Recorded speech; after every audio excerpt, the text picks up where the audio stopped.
Good morning. Welcome to your Thursday morning, early morning intuitive guidance. I'm Dr. Bonnie Nussbaum. Today we have some more opportunities to learn about non-defensive communication from the Sharon Ellison book. So those of you who've been following along in the book, if you want to grab your book, that would be great. Some of you might want to have a paper and pencil so you can write down anything that grabs you about the little part that we're going to read. Good morning, good morning. Glad you are here. Welcome. Welcome. People starting to roll in. This is good. So yes, it's Taking the War Out of Our Words, The Art of Powerful Non-Defensive Communication. Good morning. Glad you're here. By Sharon Ellison. And we've been working our way through the book. We're pretty far along at this point. So those of you who have the book, if you want to grab it, it is chapter 12. We're starting chapter 12. But let's take some nice deep breaths. In through the nose, out through the mouth. Thank you for the pretty sunrise. In through the nose. Good morning, Cindy. Out through the mouth. Just allowing your shoulders to settle. Opening yourself to this moment. Cutting out distractions, whatever they might be. And this actually fits what I'm just walking you through right now. Really fits with what she's talking about in this chapter. So it's chapter 12, the non-defensive mind and heart set. So in other words, what kind of state are we going to put ourselves in as we approach being non-defensive? Good morning, good morning. Glad you're here. And I'm kind of, sardonically laughing at myself because I've already screwed this up this morning. So had a phone call from my sister and we already butted heads. Good morning, Judy. Glad you are here. So it was divine right timing and order that this book and this chapter came up at this point. So I'm not quite sure how far I'm going to read at this point, but I've got a part marked off. I may continue depending on where we're at when we get there. So again, just settling in, open to receiving some new information, open to checking in with yourself on where you are at with non-defensive communication. So let's go for it. Chapter 12, the non-defensive mind and heart set. In order to integrate the process of asking sincere questions, exposing our thoughts and feelings, and making firm predictions, we need to make internal shifts in our attitudes and expectations. How many of us have ever been told, watch your attitude? Yeah. Non-defensiveness is not a technique that involves a script, although I think it does help to have some words to use, to have memorized a statement, or to have something that we're going to practice with, because it isn't second nature. Any single topic presents us with countless ways to express ourselves non-defensively. So, preparing to be non-defensive. We got to set ourselves up for this. It's like exercising a muscle. We need to practice.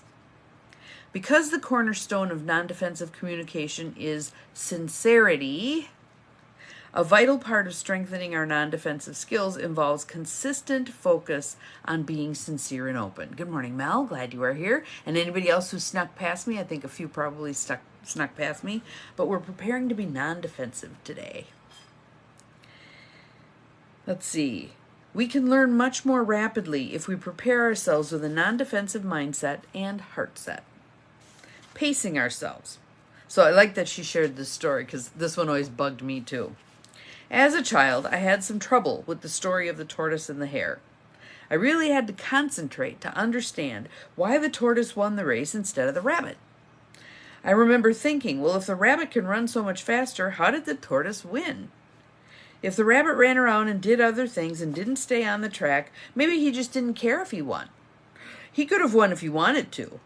Besides, maybe he was having more fun than the tortoise was, just plodding along. At the time, I liked the rabbit better, and I felt protective because of the bad press he was getting. As I grew older, I learned to appreciate one of the fable's lessons. Haste makes waste. Now I appreciate both the tortoise and the hare. So the next little section is entitled The Costs of a Frenetic Pace. And this was written pre-COVID. So I think it's interesting to read her words through the lens of what we've come through with COVID. The costs of a frenetic pace. The increase in the pace of people's lives in the past few decades would leave both the hare and the tortoise in the dust. A corporate manager recently told me he wasn't sure his job was worth its six-figure salary because he had not had a full day off with his family in 3 years, including Christmas. You snuck past me. Good morning, Diane. And we're at our lucky number 8 of people on here today. It's been jokingly said that every yuppie family has to have 3 calendars to keep their various schedules straight. A family with only 1 or 2 calendars loses status. Good morning, Peggy. Glad you are here. Yet, there is nothing truly funny about couples who barely see each other before they fall into bed at night and seldom see their children except during transition times in the car. In single-parent families or two-parent families, the parent or parents may be working 2 jobs. They see little of their families and get little rest. Millions of us are functioning in a workaholic frenzy. And again, I think COVID really drove a wedge into that and made some changes and put us in the position of observing, what are we doing here? Some people, I think, have been able to hang on to some of the changes they made due to COVID. Other people, I think, have slid back into their patterns. Many people are in such a hurry that they overlook important details and thereby usher in confusion or even a major crisis. Kind of the ignoring the important, not urgent things until they become important and urgent. And then they're knocking on the door, creating stress, etc., etc. She says, then people get angry at others for not being competent enough to have solved the problem. They fail to realize that their own inattention to vital details is a major source of the dilemma. We blow it off until it's in our face and an issue, and then we address it. Good morning, Cheryl. People who have a warning light come on their car, and they just keep going until all hell breaks loose. We fall into a vicious cycle, too busy putting out the fire of one crisis to pay enough attention to prevent the next fire. Our frenetic lifestyle also contributes to the number of crises we face because it amplifies our defensiveness. And that is exactly what my sister and I hit this morning. So I'll go back at it and we'll take another whack at it and I'll practice some of what I'm reading to you today and we'll see how it goes. When someone is left at daycare, each parent thinking the other was to pick the child up, it is easy to argue about who is to blame. When people are not notified of an important meeting about one phase of an ongoing project, the resentment carries into the next phase. Because of this sustained pace, the idea of taking the time to shift to being non-defensive may seem unrealistic. How long it takes to communicate non-defensively is a critical issue, to which I have a dual reaction. The hare and the tortoise both win the race on this one. So the next little section is entitled Slowing Down. We do have to slow down in preparing to speak non-defensively. Pause, take that breath, decide how we're going to respond, not react, respond. Unlearning our defensive reactions is a deliberate process. First, we stop and catch ourselves when we react in old habitual ways. Then we think about how we could do it differently. Then we actually do it. This is frequently difficult, especially during interactions that may be loaded with conflicting feelings and thoughts. For this reason and the ones discussed below, we may need to walk with the tortoise for a while. Pause can be hard, absolutely. And sometimes when we pause and we take that breath, that further ignites the other person because they sense that we're exasperated. That doesn't go real well either. So, learning a new skill can create confusion. Learning a skill that is very similar yet different from another one we already know can cause confusion and add difficulty to the learning process. There's the nuances, the subtleties of this thing, okay? So she says, if after learning to type, we undertake learning to ski, typing would not in any way interfere with our skiing. They're two very disparate things. On the other hand, if we are skilled at tennis and decide to take up racquetball, it will be harder because there are subtle but critical differences in gripping the racket and in timing and motion of the swing. Makes sense, right? I remember every time my tennis coach adjusted my grip, it took a while till it felt normal again because it was messed up from what I was used to doing. When we shift our way of reacting from defensive to non-defensive, we still use questions, statements, and predictions. We practiced all of those, right? But our intention and tone are different, and our phrasing is sometimes different too. Because these differences can be subtle, they may be hard to notice as we attempt to change our way of speaking. If we expect to have some difficulty making the transition and know we need to pay careful attention, we can make the process more relaxed. And that was part of what I ran into with my sister today. I don't think she realizes when she cuts me off in conversation. So me stepping into reactivity did not help at all. It helps to try a gradual approach. And this one I totally get. It's like the fire hose method of this coming at you. It helps to try a gradual approach. Once people learn this non-defensive process, they invariably say, I now see how constantly defensive we all are.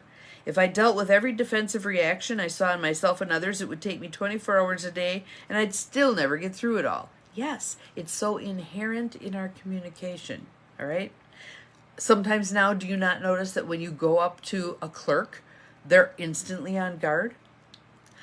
They've had to deal with so many shitty behaving people that they're concerned you're going to be the next one. My son actually got sent home from work last week because someone called up on the phone. He works at a hardware store, called up on the phone and was verbally abusive and just nasty. And my son said to him, "Sir, if you don't change your tone, I'm going to hang up on you and serve other customers."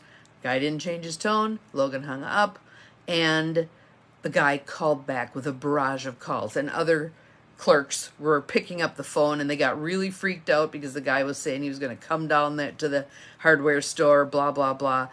They ended up sending Logan home for his own safety and closing the store. They kind of put it all on alert because they were afraid this guy was going to come down there. We are in a unusual state of affairs, aren't we?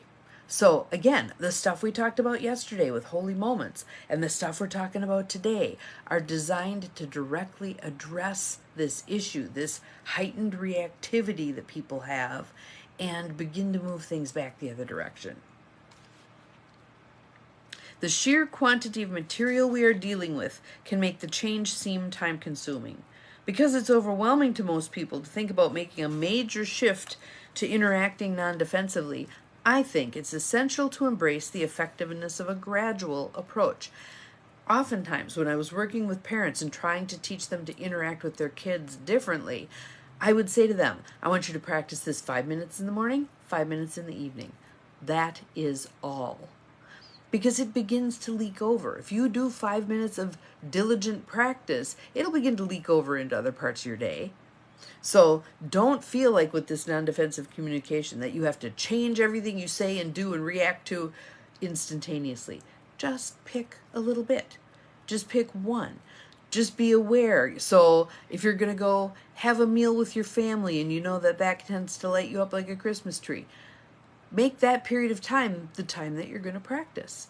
Just have a little practice time each day. It begins to, again, slop over into other points in time. Presence of mind is essential. A critical part of slowing down is to focus carefully on our own words and those of the other person. When another person is speaking, we cannot let our minds wander or rush on to our next point. We are meant to be present and truly hearing what they're saying, including the messages underneath, and stepping out of judgment with that. They're at where they're at. We're at where we're at. We can cut ourselves some slack, we can cut them some slack, and let's see how this thing goes. Non-defensive communication requires genuine dialogue. It requires presence of mind. So then her next little section is saving time and energy, getting quick results. Although we initially may have to slow down and expend some energy on creating the proper mind and heart set, this slower pace can ultimately save us time and energy and afford quick results. As I mentioned at the end of part 1, I think we waste massive amounts of energy in power struggle. a process that binds us to others through adversity. Think, if you will, how much time you can spend absorbed by what one person has said that upset you. We ruminate and ruminate and ruminate, sometimes for 10 years, right? Learning even a bit at a time to be more non-defensive can free up our energy for more creative use. Love that idea. Love that idea. Even novices can use these skills with a high degree of effectiveness. It is reasonable to expect that we may get some quick results when speaking non-defensively. We can start by figuring out how to use a single sentence, statement, or prediction in one interaction. That's it. We're just going to start, okay? Anyone can practice using these tools in various situations without having all the skills integrated. In many cases, effective ideas for handling a situation non-defensively are passed from one relative novice to another. Even after a 1-hour training session at one of her conferences, people often go home and give advice to someone else who then successfully uses these skills. One example is that of the woman who suggested a question for her daughter to pose to a student who was using offensive language and calling her names. The next day, the 11-year-old girl got on the bus, and with that one question, "Do you believe I want you to talk to me that way?" eliminated the trauma of enduring daily verbal harassment. Her mother told me the story at the following year's conference. The boy never bothered her daughter again, although she witnessed him harassing other students in the way he once had harassed her. Time is relative. When she describes a non-defensive response, people sometimes comment on how long it would take to say it. Yet the actual time can be counted in seconds rather than minutes. It may seem to take a long time because people are venturing into unfamiliar territory. When we drive someplace new, it often seems to take forever to get there. Once we've traveled the same route again, even on the return home, the trip seems shorter. So, in other words, the more we practice these things that we're going to say, the better off we're going to be. So I just want to share, I'm going to jump ahead a bit and share one little story. So then the next time we come back to the book, I'm probably going to share that story again. But I think it gives us good grist for our mill in terms of processing. I love the stories. They help me solidify the things that we're talking about. So she says, because we often experience an almost magnetic pull back into the power struggle pit, it is possible to use non-defensive methods, be more effective than we have been previously, and still walk away feeling the pleasure of having won the battle. And if you're doing the I won, you're not in non-defensiveness. Okay, so here's her story. Once when I went to my small neighborhood grocery, I couldn't remember something I was going to buy. Obviously, this is pre-cell phones. An employee gave me permission to use the phone to call home for a reminder. While I was on the phone, another employee ducked under the phone line and went behind the deli counter. After I hung up, she said in an accusatory tone, "Next time you want to use the phone, why don't you ask first?" I was completely taken aback, particularly because the employees there were usually friendly. I was mute for a minute, good practice.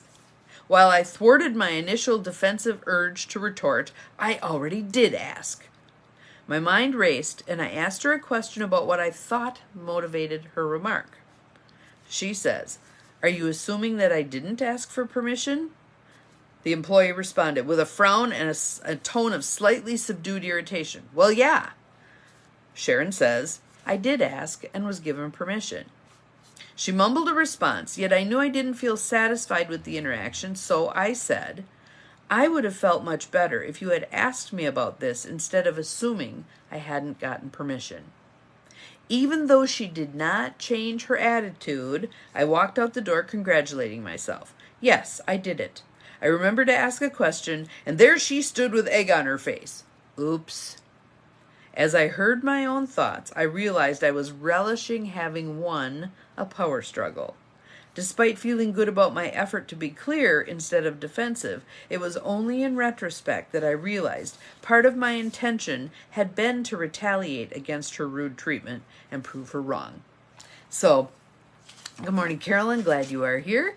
So, that's our section for today out of Taking the War Out of Our Words, The Art of Powerful Non-Defensive Communication. And again, I think one of the things we take away from this little section is it's not mechanical. It's not matter-of-fact, straightforward. Each of us is going to pick different words. Each of us is going to have different reactions based on our own history. We're all going to have to watch for that reactivity of, there, I won.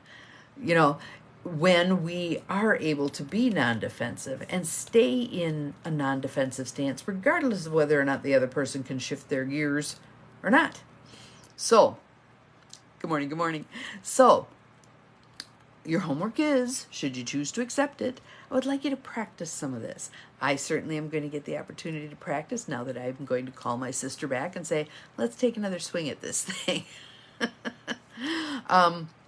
But for you, look for some opportunities. Where would be some opportunities to step into non-defensiveness and ask questions? Like, so when someone asks you a baited question, asking them back, you know, seems like you're upset about this, or seems like you're wanting a certain reaction from me about this, or you're making your observation of what you're noticing. See what happens. See what happens. So, have an awesome day. Just want to remind everybody again, I still have spots available at my June 24th morning and afternoon workshop session. You can find the information on my website, empowermentandpurpose.com. Would love to see the room pretty full, mainly because the more people who are there to interact, the more we can get that group energy going, and healing proceeds very quickly when you have a group of people working together. So, see you tomorrow. Remember, you're capable of far more than you think you are. Bye-bye.